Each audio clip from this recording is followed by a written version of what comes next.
Dan setelah aku mengintip dari dalam rumah, waktu itu aku sangat terkejut. Tubuhku gemetar dengan jantung yang seketika berdetak kencang. Kenapa? Karena malam itu, aku melihat wanita tersebut berwajah rata atau tidak memiliki hidung, mulut, ataupun mata.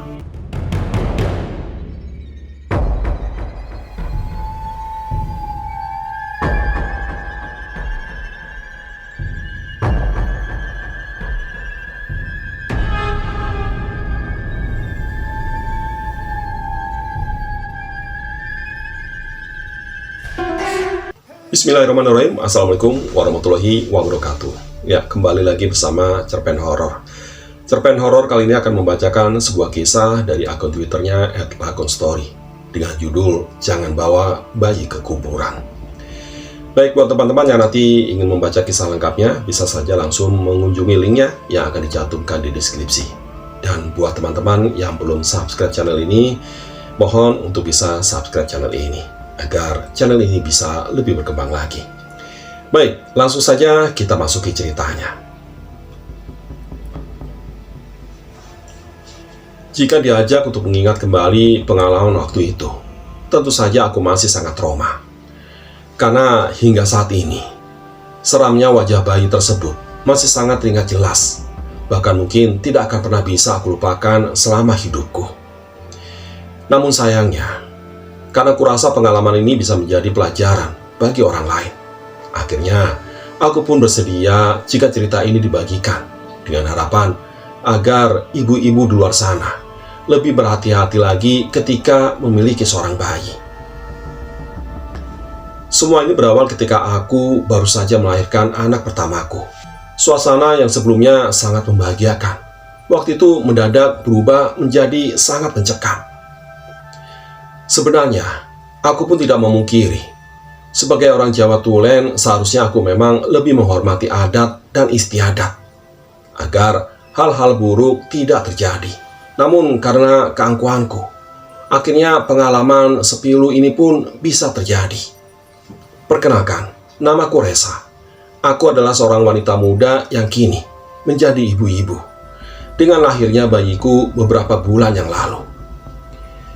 Memiliki seorang bayi tentu saja membuat rumahku selalu didatangi orang tuaku yang memang sepertinya khawatir aku tidak bisa mengurus anakku, mengingat waktu itu adalah pertama kalinya aku menjadi seorang ibu. Awalnya, aku memang tidak keberatan dengan sikap orang tuaku yang berlebihan dengan bayiku. Namun, karena lama-kelamaan, aku menganggap bahwa yang dilakukan orang tuaku cenderung tidak masuk akal dan melebih-lebihkan. Akhirnya, waktu itu aku pun mulai melarang orang tuaku melakukan aktivitasnya, dan aku pun memilih merawat bayiku dengan cara aku sendiri. Bu, sudah ya, jangan dikasih yang aneh-aneh lagi, nanti dia malah gak bisa tidur, ucapku. Ini tuh namanya penolakan sawan, nak. Kamu dulu waktu kecil juga ibu kasih ginian kok, ucap ibuku sambil mengotak-atik bawang putih yang dikancingkan di baju anakku yang waktu itu hendak beristirahat. Dia mau tidur, Bu. Nanti kalau ibu otak-atik terus, dia jadi bangun. Kan repot. Habis ini aku mau bawa dia keluar soalnya, ibuku. Ya sudah, kalau kamu mau keluar, biar anakku sama ibu saja, ucap ibu sambil tidak memperdulikanku. Bukan, Bu, kata Mas Arya, aku suruh ajak dia, Bu. Soalnya nanti mau mampir ke rumah mertua, jawabku. Mendengar hal itu, ibuku yang sebelumnya terlihat sibuk mengurusi anakku, saat itu tiba-tiba melepaskan tangannya dan berbalik menatap ke arahku. Ya udah, ibu mau pulang aja kalau gitu. Kalau selesai cepat pulang ya. Gak baik bawa bayi lama-lama di luar rumah, jawab ibu. Iya, Bu, jawabku santai. Dan setelah obrolanku dan ibuku berakhir, pagi itu ibuku kembali ke rumahnya yang memang terletak tidak jauh dari rumahku. Pagi itu, aku memang berencana keluar rumah bersama suamiku untuk menghadiri pemakaman rekan kerja suamiku yang saat itu meninggal karena kecelakaan. Dan setelah aku melakukan berbagai persiapan, akhirnya aku pun pergi bersama suamiku dan bayiku yang saat itu masih tertidur lelap. Sesampainya di pemakaman, waktu itu bayiku yang sebelumnya tertidur pulas entah kenapa tiba-tiba bangun dan mulai rewel tidak seperti biasanya. Hal itulah yang akhirnya membuat aku tidak bisa lebih mendekat ke acara yang sedang berlanjut dan hanya berada di dalam mobil. Ya kebetulan juga terparkir di area pemakaman ini. Masih sangat teringat jelas di kepalaku. Siang itu adalah awal di mana semua ini terjadi. Hal yang kuanggap sepele saat itu memang benar-benar menjadi sangat membahayakan. Kamu kok nangis aja sih sayang? Ucapku sambil menenangkan bayiku yang saat itu tiba-tiba menangis histeris. Mungkin kamu bau bawang putih ya yang dikasih nenek tadi. Ibuku sambil terus menggoyang-goyangkan anakku. Dengan tanganku yang melepas satu persatu rangkaian bawang putih yang menancap di baju anakku. Namun sayangnya, karena tangisan anakku tak kunjung berhenti, aku pun segera keluar dari mobil dan memanggil suamiku agar dia cepat kembali. Mas, ini nih, anak kita nangis terus. Ayo kita pulang aja, teriakku. Mendengar hal itu, suamiku yang sebelumnya berdiri di antara orang-orang yang menghadiri acara pemakaman tersebut tentu saja seketika berbalik dan menuju ke arahku sambil terlihat tergesa-gesa. Kenapa sih dia, Mah? Tanya suamiku. Gak tahu nih, Mas. Sejak sampai kuburan ini, dia tiba-tiba nangis terus, ucapku. Oh, jangan-jangan mungkin melihat sesuatu ya, Mah? Jawab suamiku singkat. Elah, kamu mah kayak ibu, semuanya dianggap mistis. Gini salah, gitu salah. Repot. Dia nangis kan bisa jadi karena lapar, ya karena salah gendongan. Kok dikit-dikit mistis sih? Ucapku. Ya kalau menurutmu lapar atau salah gendongan, kenapa kamu nggak atasi sendiri masalahnya? Kan bisa kamu susui atau benerin tuh posisi gendongnya. Bentak suamiku. Loh, kamu kok malah bentak aku sih, Mas? Ya udahlah, ayo pulang aja, jawabku. Ya iyalah aku bentak, orang kamunya aneh, ucap suamiku sambil mulai menjalankan mobilnya untuk kembali pulang ke rumah. Dan anehnya, sesampainya di rumah bukannya diam. Tangisan anakku saat itu seolah semakin menjadi-jadi. Mengetahui hal itu, tentu saja aku seketika kebingungan dan mencoba terus menenangkan sembari sesekali berjalan ke sana kemari. Namun sayangnya, tidak lama setelah itu, tiba-tiba ibuku datang dengan suamiku dan langsung mengambil anakku yang saat itu masih dalam keadaan menangis terseduh-seduh. Kamu tuh bodoh amat sih, anak kecil kok diajak ke kuburan, ucap ibuku sambil merebut anakku dari gendongannya. Dan setelah anakku berada di gendongan ibuku pun saat itu terlihat cemas dan segera membawanya keluar rumah dan terlihat berjalan terus menuju ke rumahnya. Kamu ngapain sih, Mas, bawa ibu kemari? Tuh kan, anak kita jadi dibawa pulang ke rumahnya, ucapku kesal. Aduh, kamu tuh keras kepala banget sih. Apapun yang dilakukan ibumu itu ya pasti terbaik untuk buat anak kita. Kamu tuh kan masih belum tahu apa-apa. Anak kita itu nangis dari tadi, kamu malah ikutan nangis, ucap suamiku. Ya udahlah, terserah, ucapku sambil masuk ke kamar. Singkat cerita, malam pun tiba. Malam itu aku sempat kaget karena hingga jam 22 malam, anakku tidak kunjung diantar ke rumahku oleh ibuku. Mengetahui hal itu, aku pun seketika bangun dan mengajak suamiku untuk pergi mengambilnya. Mas, anak kita kok belum diantar ke sini ya? Tanyaku. Ya terus kenapa? Ya udahlah nggak apa-apa, jawab suamiku. Udah deh yuk Mas, ambil aja. Udah malam kok nggak diantar. Gimana sih Mas? Jawabku sambil melangkahkan kakiku keluar rumah dan menuju ke arah rumah ibuku. Sesampainya di rumah ibu, tentu saja saat itu aku seketika mengambil paksa anakku yang sudah tertidur lelap.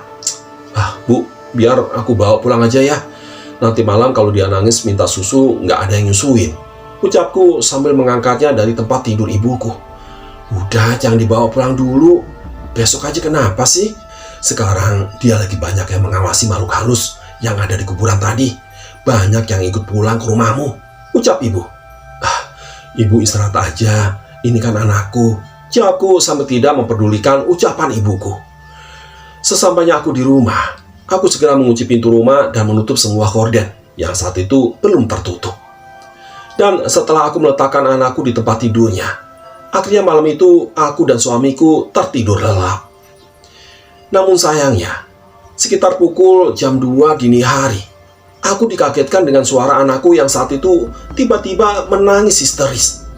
Mendengar hal itu, tentu saja aku seketika terbangun dan segera mengangkatnya yang kemudian kususui dengan harapan dia menjadi lebih tenang. Dan akhirnya, karena aku khawatir suamiku bangun karena mendengar suara tangisan anakku, aku pun saat itu memilih untuk menyusui anakku ke ruang tamu. Lebih baik aku menyusui di luar deh. Nanti kalau di sini suamiku jadi bangun, pasti diajak aku lagi ke rumah ibu, pikirku. Ketika aku sedang menyusui anakku yang saat itu masih menangis, waktu itu tiba-tiba pandanganku teralihkan dengan adanya beberapa wanita yang terlihat duduk dan mengelilingi tempat di mana ari-ari anakku dipendam. Mengetahui hal itu, tentu saja aku seketika melangkahkan kakiku sedikit lebih dekat ke arah pintu utama rumah ini, agar aku bisa melihat dengan lebih jelas siapakah yang saat itu sedang duduk di samping tempat ari-ari anakku dikubur. Yang kebetulan dikubur tepat di samping pintu utama rumahku ini. Dan setelah aku mengintip dari dalam rumah, waktu itu aku sangat terkejut. Tubuhku gemetar dengan jantung yang seketika berdetak kencang. Ya, kenapa? Karena malam itu aku melihat wanita tersebut berwajah rata atau tidak memiliki hidung, mulut, ataupun mata. Mengetahui hal itu, tentu saja aku seketika menjerit ketakutan dengan anakku yang saat itu semakin menangis tidak karuan. Dan tidak berhenti di situ saja. Waktu itu aku langsung berlari ke arah kamarku untuk segera membangunkan suamiku. Namun sayangnya, belum sampai aku di kamarku, tiba-tiba langkahku terhenti karena aku merasakan payudaraku seperti sedang digigit kuat oleh anakku. Aduh, teriakku sambil mengarahkan pandanganku ke arah anakku. Namun, ketika aku melihat ke arah wajah anakku, jantungku yang sebelumnya berdetak kencang saat itu seolah terasa seketika berhenti. Benar, malam itu aku tidak melihat anakku yang ada di gendonganku. Waktu itu di gendonganku, aku melihat seperti jenazah bayi yang mati tenggelam. Seluruh tubuhnya biru dengan otot-otot yang keluar tidak karuan. Badannya kurus hingga tulang-tulangnya pun seolah terlihat tidak beraturan. Dan yang paling tidak bisa aku lupakan adalah saat itu bayi tersebut tersenyum sambil melihat ke arahku dengan tangan kecilnya yang meremas bajuku. Mengetahui hal itu, tentu saja aku seketika melemparkan bayi tersebut ke lantai dan berlari ke arah kamarku yang memang berada di lantai 2 rumahku. Aku berteriak. Sesampainya di kamarku, aku langsung membangunkan suamiku yang saat itu masih tertidur dengan tangisanku yang sudah tidak bisa kutahan lagi. "Mas, bangun mas, mas," ucapku sambil menangis terseduh-seduh. Dan setelah beberapa saat kemudian, akhirnya suamiku pun bangun dengan keadaan yang bingung. "Ada apa sih? Kamu ini berisik banget sih jam segini," ucap suamiku. "Mas, aku habis lihat setan mas," jawabku. Dan sebelum selesai aku menceritakan semuanya kepada suamiku, waktu itu tiba-tiba aku dan suamiku mendengar suara anakku yang saat itu tiba-tiba menangis histeris. Mendengar hal itu, akhirnya suamiku membawa anakku dan segera mengajakku untuk keluar dari rumahku. "Ayo mah, kita keluar. Kita bawa ke rumah ibu," perintah suamiku sambil menggendong anakku yang saat itu tidak berhenti menangis. Namun sayangnya, ketika kami masih sampai di tangga rumah ini, tiba-tiba aku dan suamiku melihat adanya sosok hitam tinggi besar sedang duduk di kursi yang ada di depan televisi di salah satu ruangan rumah kami. Sosok tersebut terlihat diam sambil mengeluarkan suara eraman yang saat itu benar-benar terdengar sangat menyeramkan. Melihat hal itu, tentu saja aku pun semakin ketakutan sambil terus berjalan di belakang suamiku yang saat itu semakin terburu-buru. Dan setelah kami berhasil keluar dari rumah kami, akhirnya kami pun menuju rumah ibuku yang segera membangunkannya. Bu, buka bu," teriakku. Dan tidak butuh waktu lama, akhirnya ibuku pun membuka pintunya sambil membawa sepiring air putih, seolah beliau mengetahui jika semua ini akan terjadi. "Dibilangin orang tua tuh ya susah banget sih kamu ini," ucap ibuku sambil menyiramkan air yang ada di piring yang dibawanya, sambil kembali menutup pintu rumahnya.